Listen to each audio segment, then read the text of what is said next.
Bagaimana, sudah tertampil PPT-nya? Sudah, Ibu. Ya, kita lanjut pada antigen retrieval. Ya, jadi ingat-ingat tadi kita sudah sampai proses mana? Kita sudah sampai pada proses deparafinisasi dan rehidrasi. Jadi sudah berupa preparat yang bebas dari parafin. Nah, selanjutnya kita mau masuk pada proses antigen retrieval. Adapun yang kita bahas, yang pertama antigen retrieval, yang kedua teknik antigen retrieval, perbandingan here dan peer, dan yang terakhir tahapan antigen retrieval. Ya, ini ya, diulang lagi tahapan IHC. Nah, kita sudah preparasi jaringan, kita sudah lalui juga tahap deparafinisasi dan rehidrasi. Nah, sekarang kita masuk pada antigen retrieval.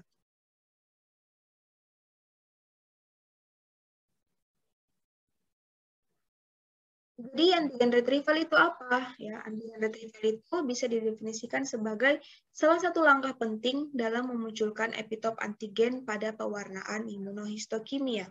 Ya, jadi sebenarnya antigen retrieval ini tidak dilakukan pada semua pewarnaan histokimia ya, hanya pada imunohistokimia saja.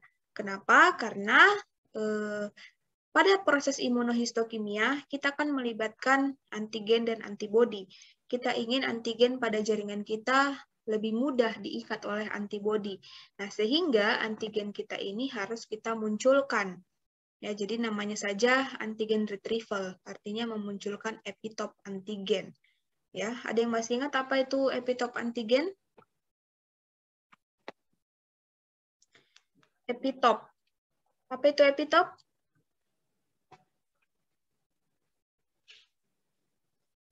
Ada epitop, ada paratop. Epitop itu adalah tempat melekatnya antibodi. Ya, meskipun secara umum antibodi mengikat antigen, tapi pada antigen tersebut ada beberapa bentuk yang harus diikat oleh antibodi. Nah, bentuk itulah yang disebut dengan epitop. Jadi sebenarnya setelah semua tahapan yang kita lalui, ini sebenarnya preparatnya itu antigennya sudah agak tertutupi ya sebenarnya. Sudah agak tertutupi dengan berbagai macam larutan. Nah, oleh karena itu, pada tahap ini kita mau memunculkan kembali dia punya antigen. Sehingga nanti mudah diikat oleh antibodi. Sebenarnya untuk pada pewarnaan biasa ya, untuk pewarnaan histologi biasa itu kan biasanya ada methylene blue ya, pewarnaan dengan methylene blue, ada juga pewarnaan dengan HE, hematoksilin eosin ya, yang warna merah-merah itu. Nah, itu sebenarnya tidak melalui proses-proses ini lagi. Hanya pada sampai deparafinisasi, langsung ditambahkan zat pewarna itu sudah bisa mengikat. Tapi itu kan pewarnaan histologi secara umum, hanya berdasarkan ikatan antara muatan positif dan negatif. Nah, tapi di sini kita mau ikatannya itu adalah antara antigen dan antibodi. Karena kenapa? Karena kita mau melihat spesifik jaringan ya, bukan jaringan secara umum, tetapi kita mau melihat perbedaan antara misalkan jaringan kanker dengan jaringan normal. Nah, ini kan tidak bisa kita lihat dengan pewarna hematoksilin eosin biasa. Harus kita melakukan pewarnaan imunohistokimia. Jadi antigen retrieval di sini merupakan salah satu tahapan penting untuk memunculkan kembali epitop yang mungkin sudah terbenam pada saat proses-proses sebelumnya. Nah, di sini dikatakan proses fiksasi selama parafinisasi itu bisa menyebabkan ikatan silang pada protein. Jadi nanti akan ada banyak ikatan silang ya, sehingga hal ini dapat menyebabkan epitop itu tertutupi. Ya, bisa kita bayangkan ya. Jadi yang harusnya kita mau ikatkan dengan antibodi itu malah tertutupi karena banyaknya tadi tahapan pemanasan, penggantian reagen. Jadi ini bisa tertutupi. Nah, sehingga bisa menghasilkan pewarnaan yang negatif, yang lemah, atau yang palsu. Jadi nanti ketika ditambahkan antibodi, ya antibodi mau mengikat apa kalau ini sudah tertutupi? Nggak bisa ya, jadi ini harus kita munculkan kembali dia punya epitop atau dia punya antigen sehingga antibodi bisa mengikat dan menghasilkan pewarnaan yang sempurna.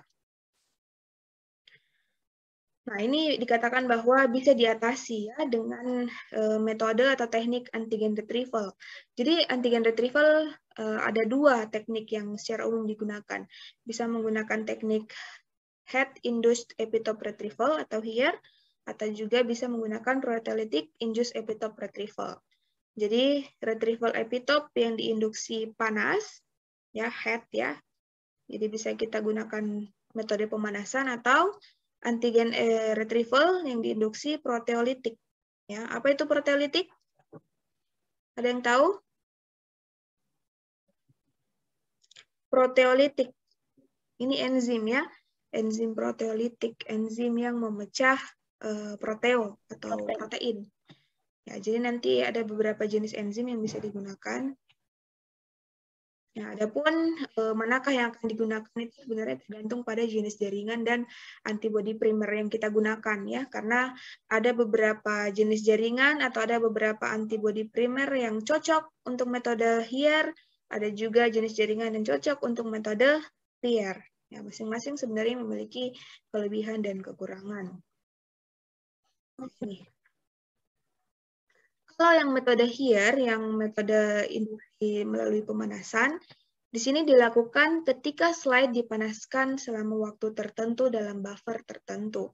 Jadi metodenya ya hanya dipanaskan saja, ya. Slide tadi, slide yang sudah kita deparafinisasi dan rehidrasi, kita panaskan saja, ya. Tapi pemanasannya ini tetap menggunakan buffer, ya.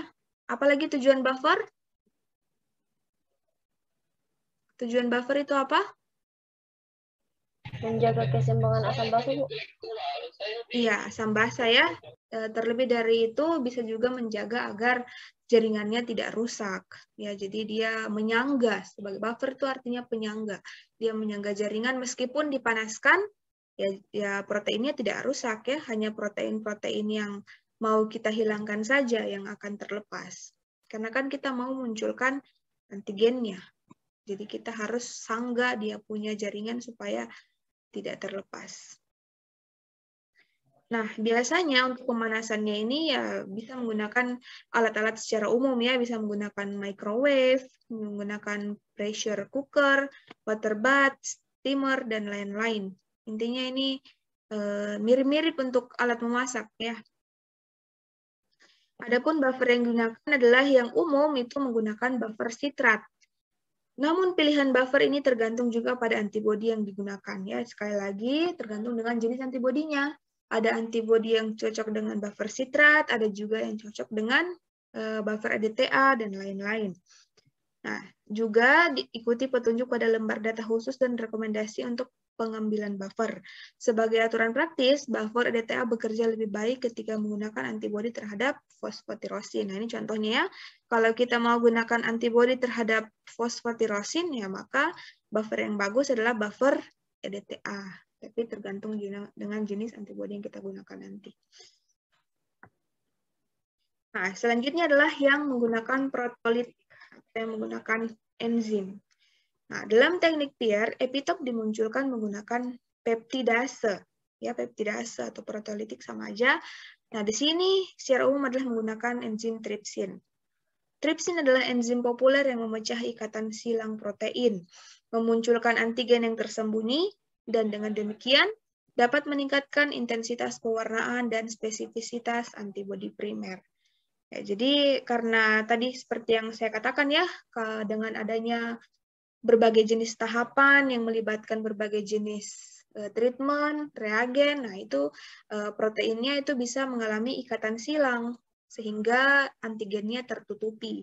Nah, dengan adanya tripsin, nah ikatan silang ini dapat dipecah ya, sehingga dia punya epitop pada antigen itu bisa muncul kembali. Ketika dia muncul, otomatis ketika kita beri pewarnaan ya akan terwarnai dengan mudah. Ya, karena antibodi primernya pun bisa mengikat antigen dengan sempurna. Itu perbedaannya proteolitik dengan induksi panas. Ya, kalau induksi panas ya hanya panas saja, hanya panas. Kalau proteolitik ini menggunakan enzim. Nah, ini tahapan-tahapannya ya bisa dibaca.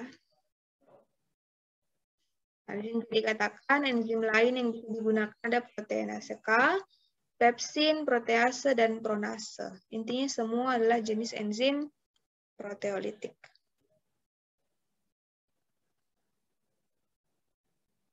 Nah, ini kalau kita mau banding-bandingkan ya, ada keuntungan dan kerugian menggunakan here dan peer. Kalau here, keuntungannya pemulihan epitop yang smooth ya, jadi epitopnya dapat muncul secara halus. Kalau peer, ini biasanya bagus untuk epitop-epitop yang sulit dimunculkan. Jadi agak lebih kuat dia, agak lebih keras dia punya efek karena bisa memunculkan epitop yang sulit. Tetapi untuk epitop-epitop yang mudah, ya jangan gunakan, tidak direkomendasikan untuk menggunakan peer ya, karena bisa bisa membuat jaringannya rusak ya, karena dia itu metode yang agak keras. Jadi memang untuk jaringan-jaringan yang sulit untuk dimunculkan dia punya epitop. Sementara here ini tidak berdampak pada morfologi sel. Adapun kesulitannya pada here, pemunculan yang tidak sama ya, karena pemanasan yang tidak sama pula. Jadi karena pemanasannya itu dia punya suhunya sama semuanya, ya otomatis pemunculannya akan tidak sama ya, karena ada epitop yang sulit dimunculkan, ada juga yang mudah untuk dimunculkan. Kalau peer, nah ini bisa kita kalibrasi konsentrasinya, jadi kesulitannya tidak terlalu sulit. Untuk pH biasanya menggunakan pH 6 ya untuk buffer sitrat, sementara untuk tris EDTA-nya di pH 9. Kalau peer sendiri 7,4. Waktu inkubasi sekitar 20 menit, kalau peer 10 menit saja. Suhunya 100 derajat untuk here, dan peer ya suhu ruangan saja ya. Kondisi optimal selalu harus ditentukan oleh masing-masing lab dan sesuai dengan informasi produk tertentu. Jadi ini semua hanya secara umum.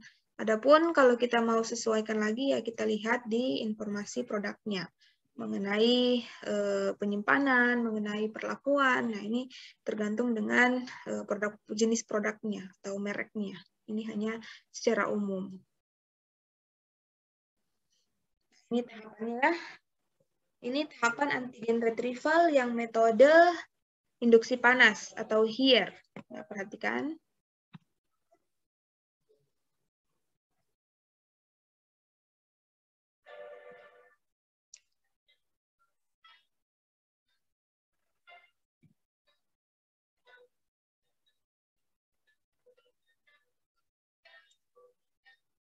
Nah, ini ya, alat yang biasa digunakan, cooker, bertekanan tinggi, water bath, dan juga steamer. Nah, ini contoh yang menggunakan high pressure cooker. Pemanas tekanan tinggi. Nah, ini mirip-mirip ini. Zikom ya, rice cooker. Cuma di sini dia ada tekanan. Nggak hanya begitu saja ya, hanya diinkubasi, dipanaskan saja. Tetapi di dalamnya sudah ada apa tadi, penyangga ya. Nah, ini yang menggunakan water bath. Nah, ini menggunakan microwave ya. Di preheat dulu.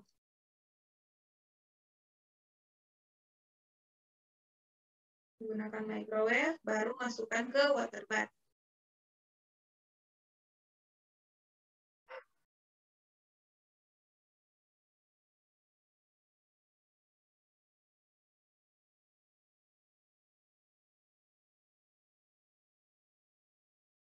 Nah, ini kalau menggunakan steamer atau pengukus ya, pengukusan atau pengukus. Dipanaskan dulu di dalam microwave.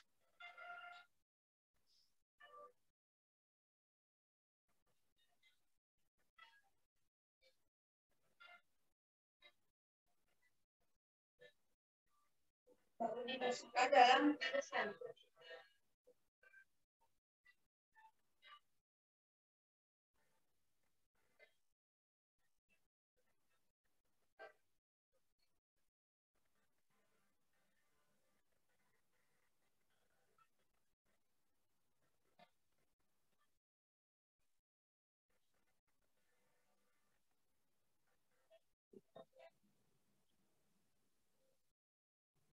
Ya, saja.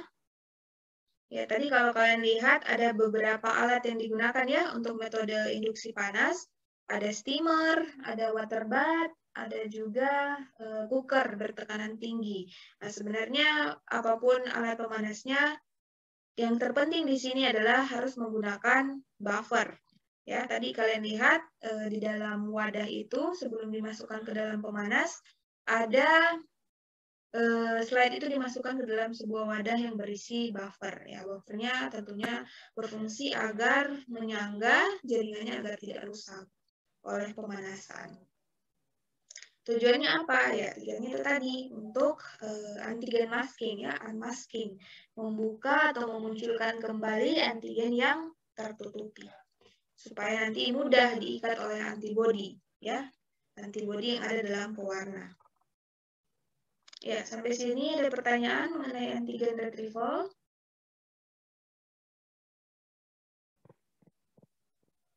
Ada pertanyaan?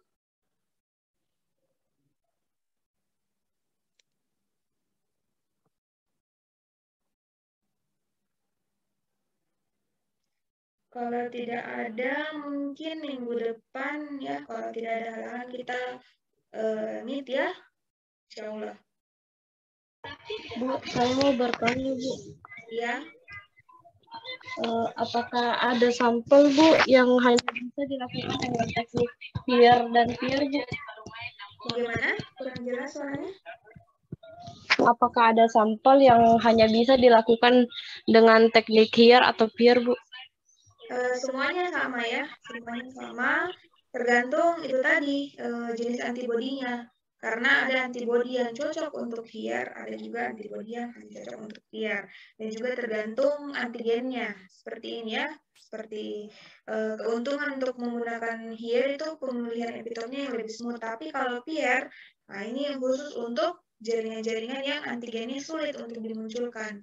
Jadi kalau misalkan kita merasa ini sebenarnya berdasarkan pengalaman ya, pengalaman. Jadi kalau misalkan kita sudah sering melakukan teknik ini, tentu kita akan tahu bahwa jaringan tertentu, misalkan saya contohkan, misalkan epitel usus, nah ini lebih sulit kita munculkan epitopnya, sehingga tentu pemilihan untuk antigen retrievalnya ya kita gunakan peer, karena memang dia punya larutan yang agak keras, sehingga lebih bisa membuka antigen-antigen yang sulit untuk dimunculkan. Jadi sebenarnya berdasarkan pengalaman saja.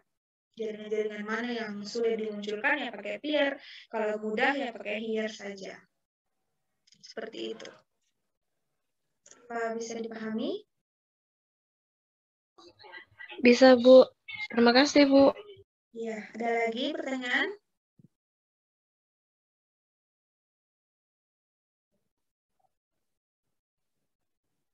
Jadi sekali lagi tolong diingat ya tahapan-tahapannya. Saya ulangi, di sini ada preparasi jaringan atau preparasi sampel. Preparasi sampel terdiri dari beberapa tahapan. Yang pertama ada fiksasi, yang kedua pematangan jaringan, yang ketiga penanaman jaringan, yang keempat ada mikrotomik atau pemotongan jaringan. Jadi setelah preparasi sampel masuk pada deparafinisasi atau rehidrasi, yaitu proses penghilangan parafin dan juga pengisian kembali cairan. Nah, setelah itu, untuk metode imunohistokimia sendiri, salah satu metode yang dianjurkan adalah dengan antigen retrieval. Tujuannya yaitu untuk memunculkan antigen-antigen yang tersembunyi, sehingga nanti antibodinya lebih mudah untuk mengikat antigennya. Ya, sampai sini dulu. Insya Allah nanti kita lanjut di proses blocking dan juga antibodi inkubasi, dan yang terakhir adalah pewarnaannya. Baiklah, kalau tidak ada pertanyaan, mungkin bisa kita akhiri pertemuan kita pada siang hari ini. Kurang dan lebihnya Mohon maaf, Bu. Ya, ada pertanyaan? Apakah PPT yang sebelumnya, Bu, bisa dikirim, Bu? Oh iya, yang saya kirim ya. Ingatkan lagi. Ya, kalau sudah tidak ada, kita akhiri sampai sini. Wassalamualaikum warahmatullahi wabarakatuh. Waalaikumsalam warahmatullahi wabarakatuh. Terima kasih banyak, Bu.